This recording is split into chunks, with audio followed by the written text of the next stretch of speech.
ہاں جی، اذان کے وقفے سے پہلے ہم ڈسکشن کر رہے تھے یہ تیجا، 40واں، 10واں، جمعراتیں، برسیاں، 11ویاں، 22 رجب کے کنڈے، محرم کی نیازیں، میلاد کی نیازیں، سب کی سب یعنی ایکٹیویٹیز خود سے دین میں داخل کی ہوئی ہیں، ان کو خود بھی پتہ ہے۔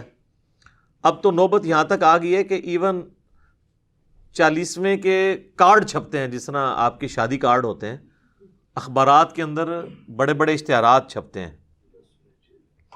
اچھا، یہ ہم کو مذاق اڑانے کے لیے نہیں کہہ رہے، اگر یہ سب کچھ جائز ہوتا نا، اس کے لیے ساری ایکٹیویٹیز آپ کریں، جو بھی ماڈرن طریقہ اڈاپٹ کریں۔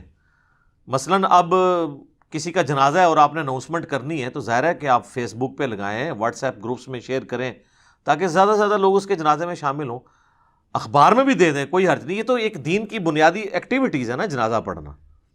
ہم ادر دین وہ باتیں کر رہے ہیں کہ نبی علیہ السلام کی مبارک 3 بیٹیاں جوان شادی شدہ آپ کی مبارک زندگی کے اندر فوت ہوئیں، آپ نے کسی کا تیجا، 40واں، 10واں نہیں کیا، بلکہ آپ یہ جو لوگ کر رہے ہیں ان سے صرف سوال پوچھیں کہ نبی علیہ السلام نے اپنی کس بیٹی کا تیجا، 40واں، 10واں کیا ہے، تو وہ آگے اس کی جو شکل بنے گی نا، اس سے آپ آئیڈیا لگا لیں کہ اس کے پلے کوئی شے نہیں ہے۔ وہ خود ہی کہے گا جی وہ تو کوئی اس طرح تو نبی علیہ السلام نے تو نہیں کیا۔ تو جو چیز نبی علیہ السلام نے تعلیم نہیں فرمائی، وہ آپ نے خود سے دین کے اندر داخل کی ہوئی ہے، اور باقی لوگوں کو اتنا پابند کر دیا کہ جو نہیں کرواتا وہ کہتے ہیں دیکھو جی اس کا باپ مر گیا، اس کی ماں مر گئی، اس نے تو کچھ بھی نہیں کیا۔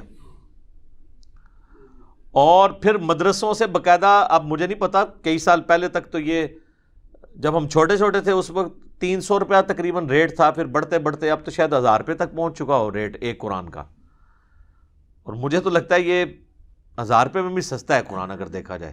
ہو سکتا ہے 3 دفعہ سورہ اخلاص پڑھ کے ہی آپ کو دیتے ہوں ایک قرآن۔ تو یعنی قرآن اس لیے نازل ہوا تھا کہ آپ مردوں کو زبردستی اللہ سے بخشوائیں گے اس کے ذریعے۔ آپ کے پنجاب میں ایسی جگہ بھی ہیں جہاں پر 40 دن کے لیے خیمہ لگ جاتا ہے قبر کے اوپر، اور شفٹوں میں حافظ قرآن پڑھ رہے ہوتے ہیں، اور ان کا یہ عقیدہ ہے کہ بھی جیسے ہی لوگ یہاں سے ہٹتے ہیں نا، پھر فرشتے آتے ہیں سوال کے لیے، وہ کہتے ہیں 40 دن آتے رہیں گے، تنگ آ کے چھوڑ ہی دیں گے۔ ہاں ٹھیک ہے نا، وہ 40 دن پورے کرواتے ہیں۔ اس لیے میں کہتا ہوں کہ جی قرآن تو امتیوں نے ایسا پڑھا ہے کہ نعوذ باللہ صحابہ کو بھی شرمندہ کرے۔ بھئی کسی صحابی کے مرنے پہ تو 40 دن تک تو وہ قرآن نہیں اس کی قبر پہ پڑھتا ہوگا، یعنی امت نے سلف کو بھی شرمندہ کر دیا ہے، خلف نے سلف کو شرمندہ کر دیا ہے، اتنا زیادہ قرآن پڑھا ہے۔ اور ان لوگوں کی قبروں پہ جنہوں نے اپنی زندگی میں قرآن کو اتنا سیریس نہیں لیا کہ وہ قرآن پڑھ کے دیکھیں کہ اللہ تعالیٰ ہم سے کیا ڈیمانڈ کر رہا ہے، ان کے بارے میں تو اکثریت کی تو یہی حالت ہونی جو سورۃ الفرقان میں آیا ہے، آیت نمبر 30 کے اندر، وقال الرسول یا ربی ان قوم اتخذوا هذا القرآن مہجورا۔ رسول اللہ شکایت کریں گے کہ میری امت نے قرآن کو پیٹھ کے پیچھے ڈال دیا تھا، میری قوم نے قرآن کو پیٹھ کے پیچھے ڈال دیا تھا۔ صحیح مسلم میں حدیث ہے، القرآن حجت لک او علیک، یا قرآن تیرے حق میں حجت ہوگا یا تیرے خلاف حجت بنے گا قیامت والے دن۔ تو یہ بڑا خطرناک معاملہ ہے۔ بھئی قرآن آپ نے خود کھول کے دیکھا نہیں ہے، بڑا کہا جاتا ہے جی قرآن سب سے زیادہ پڑھی جانے والی کتاب ہے، لیکن قرآن سب سے زیادہ بغیر سمجھ کے پڑھی جانے والی کتاب ہے، یہ اس کا تاریخ پہلو ہے۔ آپ کوئی اخبار اور میگزین بھی بغیر سمجھ کے نہیں پڑھتے۔ آپ دیکھیں پرانے زمانے میں جو بوڑھے پڑھے لکھے نہیں ہوتے تھے نا، تو وہ دکانوں پہ جا کے نا کوئی ایسا بندہ ڈھونڈتے تھے جو اردو پڑھ سکتا تھا، تو اسے اخبار دے کے کہتے تھے کہ پڑھ سنا آج کیا خبر میں ہے۔ لیکن وہ جن بابوں کو آپ یاد کرتے ہیں نا، ان بابوں کے بارے میں آپ کو یہ کبھی نہیں ملے گا کہ انہوں نے کبھی قرآن پکڑ کے مولوی کو دیا ہو کہ پڑھ بتا مجھے بتا اللہ نے کیا لکھا ہے۔ بزرگ ساڈے ماشاءاللہ جتنے بڑے پرہیزگار سے سانو پتہ ہے، لوگ ویسے بزرگوں کو یاد کر کر کے روتے ہیں۔ اسلام نے جتنا اچھا دور یہ دیکھا ہے نا صحابہ، تابعین، تبع تابعین کے بعد، پچھلی 1000 سال تاریخ میں اسلام پہ اتنا اچھا دور نہیں آیا کہ ہر بچے کے موبائل میں قرآن بخاری مسلم ترجمے کے ساتھ موجود ہے۔ ہمارے تو بزرگوں نے کیا، ان کے ٹیچرز نے جن سے وہ قرآن پڑھا کرتے تھے وہ بھی خالی ناظرہ ہی ہوتے تھے، ان کو پتہ ہی نہیں تھا کہ قرآن کے اندر کیا لکھا ہوا ہے۔ بہرحال یہ یعنی اس طرح کی رسومات چل رہی ہیں، اور باقاعدہ آپ دیکھیں میت کے اوپر وہ سوگ کرتے ہیں۔ سوگ تو ٹھیک ہے، بخاری مسلم میں حدیث ہے کہ میت کے اوپر 3 دن سے زیادہ سوگ نہیں ہے، سوائے بیوی کے وہ اپنے خامند کے مرنے پہ 4 مہینہ اور 10 دن سوگ کرے گی. 3 دن سوگ کرنا ہے آپ نے، بالکل وہ تو درست ہے. لیکن وہاں جا کے وہ پھر الفاتحہ کہتے ہیں، اور ایک دفعہ سورۃ الفاتحہ، پھر 3 دفعہ سورہ اخلاص پڑھ کے تو مردے کو وہ اصالِ ثواب کرتے ہیں. اور جتنی دفعہ کرتے ہیں وہ مطلب وہ کر کے کرتے ہیں. دعائیں مغفرت کریں آپ، میں نے دعائیں پہلے بتائی ہیں. اس طرح قرآن پڑھ کے بخشنا تو ثابت نہیں ہے. اور اولاد اگر خود پڑھ رہی ہے قرآن تو وہ آٹومیٹکلی ثواب ملے گا. اولاد کو تو بخشنے کی ضرورت بھی نہیں، اور اس کے لیے ماں باپ کا مرنا بھی ضروری نہیں، زندگی میں بھی ان کو ثواب ملے گا. پھر وہ کلمہ بھی پڑھا جاتا ہے. کہتے ہیں جی 70,000 دفعہ کلمہ جس نے اپنی زندگی میں پڑھ لیا وہ بخشا گیا. اور کئی جو بوڑھیاں ہیں، بوڑھے ہیں، انہوں نے اپنے لیے پڑھ کے رکھے ہوتے ہیں، اور ایکسٹرا پیکج بھی بنا کے رکھے ہوتے ہیں. انہوں نے اپنے کوئی قریبی فوت ہو جائے نا تو اس کو کہتے ہیں یار یہ میری طرف سے 70,000 دفعہ، مراد یہ کہ یہ لے جنت کا ٹکٹ. اور یہ بڑے بڑے ذمہ دار علماء نے یہ کام کیا ہے. آپ فضائل اعمال ذرا کھول کے دیکھ لیں، اس کے اندر ایک واقعہ موجود ہے. نبی الاسلام کی وفات سے آلموسٹ 650 سال کے بعد کا یہ واقعہ ہے، کیونکہ وہ شیخ قرطبی جو ہیں وہ ان کا ٹائم پیریڈ یہی بنتا ہے. وہ کہتے ہیں جی شیخ قرطبی کا بیان ہے. شیخ قرطبی کو بھی بیچارے کو نہیں پتا ہوگا، اس کی طرف ایک منسوب ہے.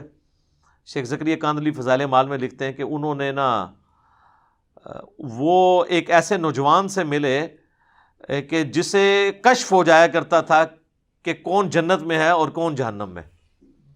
اللہ اکبر. صحابہ کو نہیں ہوتا تھا. آپ حدیث سن چکے ہیں بخاری مسلم کی کہ وہ نبی الاسلام کی برکت سے وہ جو 2 قبر والوں کے اوپر جو ٹہنی کی وجہ سے عذاب کی تخفیف ہوئی، صحابہ کو نہیں پتا چلا کہ اس کے اندر کیا ہو رہا ہے. حضور نہیں بتایا. بلکہ مسلم شریف میں تو الفاظ ہیں آگے کہ میں نے ارادہ کیا کہ میں اللہ سے دعا کروں کہ تمہیں عذاب قبر سنوا دے، لیکن پھر مجھے ڈر ہوا کہ تم اپنے مردوں کو دفنانا چھوڑ دو گے. تو صحابہ نے تو سنا بھی نہیں، دیکھنا تو بڑی دور کی بات ہے.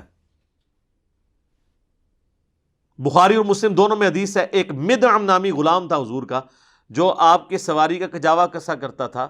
غزوہ خیبر کے موقع پر ایک نامعلوم تیر لگا اور وہ شہید ہو گیا. صحابہ نے کہا یہ تو سیدھا جنتی ہے، حضور کا خدمت گزار ہے، ظاہر ہے جی ہم بھی ہوں تو یہی کہیں. آپ فرمایا تم جنت کی بشارت دے رہے ہو. اس نے مال غنیمت سے ایک چادر چوری کی تھی، اللہ نے مجھے دکھایا، وہ آگ کی بنا کے اس پہ ڈال دی گئی ہے. اب باقی اصحاب میں سے اگر کسی نے ایک رسی بھی چھوٹی سی یہ سمجھ کے اٹھائی کہ مال غنیمت میں اس کی کیا ویٹیج ہے اور گھر لے گیا تھا، فوراً گھروں کو باغے لا کے حضور کے پاس جمع کروائی کہ بھئی یہ آپ ہوتے تو آپ کہتے جو کچھ بھی ہیں تیرے محبوب کی امت سے ہیں.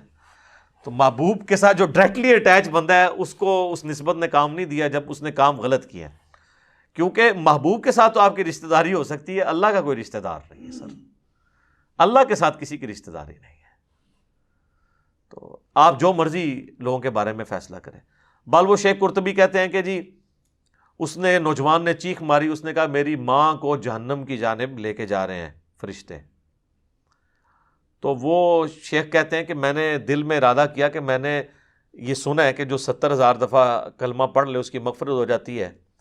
تو کہتے ہیں میں نے اس کی تصدیق کرنی تھی کہ یہ جو کہتے ہیں نا آواز آئی، پتہ نہیں یہ آواز ٹھیک آئی ہوئی ہے کہ غلط، قرآن حدیث میں تو کہیں نہیں ہے. تو کہتے ہیں میں نے دل ہی دل میں نا وہ 70,000 دفعہ کلمہ پڑھا ہوا TCS کروا دیا کوریئر سروس کے تھرو، اور دل میں نے نیت کی کہ میں اس کی ماں کو بخشتا ہوں. کہتے ہیں تھوڑی دیر بعد وہ نوجوان مسکرانا شروع ہو گیا کہ وہ 70,000 دفعہ کلمہ اسے پہنچ گیا، اس کی وجہ سے اس کے لیے جنت کا فیصلہ ہو گیا.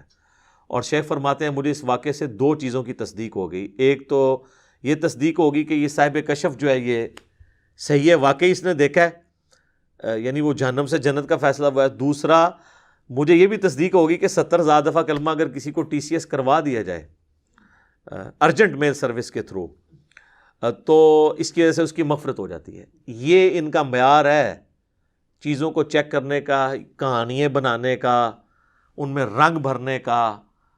تو سر جب آپ لوگوں کو یہ چیز بتائیں گے تو لوگ تسبیح پہ لا الہ الا اللہ کلمہ ہی پڑھیں گے نا، پھر قرآن تو نہیں ترجمے سے پڑھیں گے. اتنی ٹینشن لینے کی کیا ضرورت ہے کہ قرآن ترجمے سے پڑھو پھر اس پہ عمل کرو پھر اس کی تبلیغ کرو. اس کی وجہ چپ کر کے 70,000 دفعہ کلمہ پڑھ لو، دیٹس آل. اور آپ پڑھ لو اور سب کی طرف سے ایک دفعہ پڑھ لو، عیاشی کی زندگی گزارو.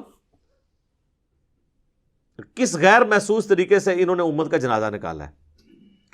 اسی کی آپ باقیات آپ دیکھ لیں، پھر لے کے بیٹھے ہوتے ہیں گٹلیوں پہ. وہ کہتے ہیں 1.25 لاکھ دفعہ آیت کریمہ 1.25 لاکھ دفعہ جناب کلمہ، اور پھر باقاعدہ جب دعا ہو رہی ہوتی ہے تو اس میں بتایا جاتا ہے کہ اتنے قرآن، اتنا کلمہ، اچھا جی، اور پھر یہ بتایا جاتا ہے جی تیسرا کلمہ اتنی دفعہ، تیسرا کلمہ اللہ سے آتا ہے نا، پہلا کلمہ اتنی دفعہ، درود شریف اتنی دفعہ، اور جو بیچ میں کچھ لچ تلنے والے ہوتے ہیں نا، وہ دعا کے دوران بھی کہہ دیتے ہیں کہ اے جی 1000 دفعہ جو ہے نا سورہ اخلاص میری طرف بھی پاؤ،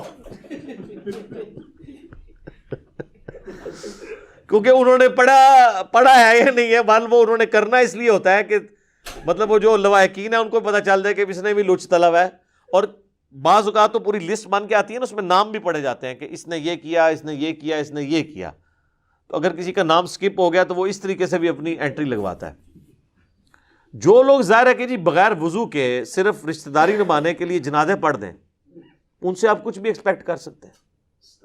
یہ جتنے پولیٹیکل لیڈرز ہوتے ہیں آپ دیکھیں کتنے صحافی وہاں پہنچے ہوتے ہیں، بس وہ اسی طریقے سے پڑھ دیتے ہیں، کہتے بس ٹھیک ہے ایک حاضری لگوانے کے لیے آئے تھے۔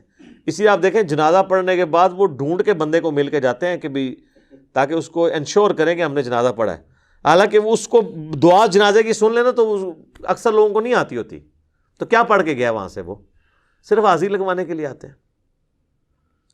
تو یہ ساری ایکٹیویٹیز جو ہے نا دین کے اندر خود سے انہوں نے انجیکٹ کی ہیں، اس کی کوئی دلیل موجود نہیں ہے۔